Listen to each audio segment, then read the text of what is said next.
धडा 7वा. नेहरूंचे इंदिरेस पत्र.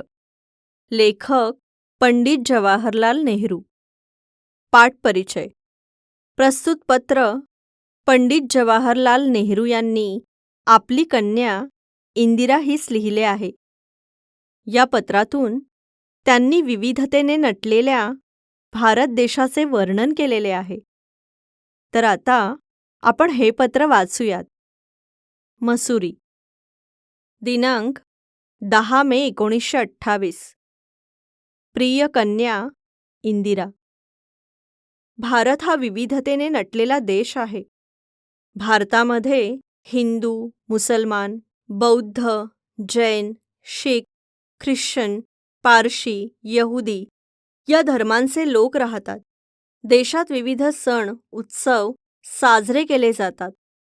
भारतीयांच्या वेशभूषेत आणि आहारात विविधता आढळते. भारतात संगीत, नृत्य, हस्तकला, चित्रकला, शिल्पकला अशा अनेक कला विकसित झाल्या आहेत. भारताची विविधता हीच आपली ओळख आहे. म्हणूनच या आधारावर भेद करणे अमानवी आहे. भीतीपोटी केलेली गोष्ट वाईट असते. तुला माहिती आहे की धर्मही भीतीतून आला आहे. त्यामुळे धर्माच्या आधारे दंगली करणे चुकीचे आहे.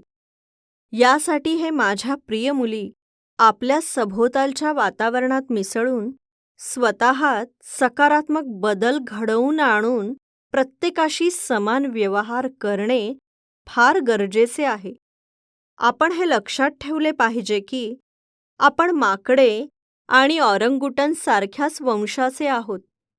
जर तू लोकांच्या स्वभावाचे बारकाईने मूल्यांकन केलेस तर तुला असे दिसून येईल की आजही कदाचित आपल्यापैकी अनेकांचा स्वभाव माकडांसारखाच आहे. इंग्रज स्वतःला जगात श्रेष्ठ समजतात. फ्रेंचांचाही तोच विचार आहे की ते श्रेष्ठ आहेत. जर्मन, अमेरिकन आणि इतर वंशातील लोकही स्वतःला श्रेष्ठ समजतात. प्रत्येक देशातील लोकांना असे वाटते की आपण सर्वोत्कृष्ट आणि हुशार आहोत आणि इतर जाती धर्माचे लोक कनिष्ठ आहेत. जगातील सर्व माणसे सुखी आणि संपन्न असती तर किती छान होईल. आपण सर्वांनी जग असे बनवण्याचा प्रयत्न केला पाहिजे की लोक शांततेने जगू शकतील. रस्त्यावर भांडणाऱ्या 2 माणसांना आपण मूर्ख आणि वेडे समजतो. आपण लगेच पोलिसांना फोन करतो. पोलिसांनी लाठ्या-काठ्या मारल्या की मग 2 प्रांत व भिन्न जातीय एकमेकांशी लढू लागतात आणि त्यामुळे फार मोठी प्राणहानी होते.